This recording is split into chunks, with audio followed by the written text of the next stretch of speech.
Chapter 13 Twinkling. Rainbow Dash's muscles ached. She mentally cursed herself for allowing exhaustion to take over. All her life, she had become acquainted with flapping her wings and propelling herself everywhere through the air. With meager shame, she realized that she desperately needed to put her earthen limbs through more of a workout. With the trek ahead of her, now was as good a time as ever to become familiar with her gift for galloping. Still, her pace was a slow, even gait. She was attempting to master endurance more so than speed. In a steady trot, she ascended a steep hilltop. She passed through the brown bodies of fir trees. Twigs snapped underneath as she scaled loose rocks and ducked under passing branches. Her dizziness had almost entirely dissipated, and yet she wasn't about to take wing. Experience had taught her that after such episodes, it was wise to wait a space of 2 hours before attempting to fly again. By the time she reached the top of the forested hill, a deep red glow penetrated the trees. She skidded to a stop, her heart beating, for she briefly feared that her pendant was shimmering again. However, as she came upon a break in the trees, she realized it was something else entirely. The sun was setting behind her, and the shadow of the mountain, swimming over the eastern landscape, cast miles upon miles of low-lying forests with a purple haze. It was as if a blanket of pure magic had been tossed across the world. Towards the edge of the horizon, where the sun was most distant from the waking world, a thin line of cool blue tones prophesied the arrival of night.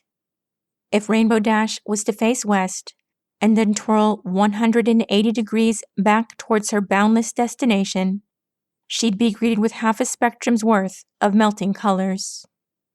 The dark shadow against the eastern horizon was still there, but it appeared no closer to her perspective.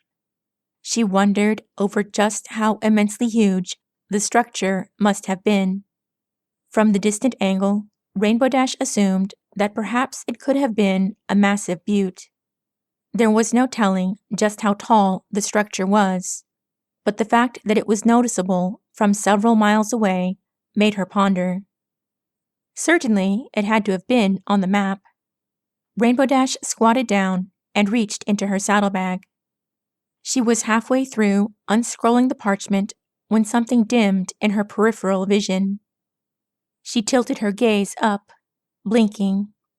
She saw the bands of purple shadows washing over the valley below. To her better judgment, Rainbow knew that it was merely the shadows of the mountain range to the west as the sun dipped beyond the crest of the world. Still, she couldn't help but feel mesmerized, enjoying the poetic notion that she was watching the very edge of night stretching over the world in real time.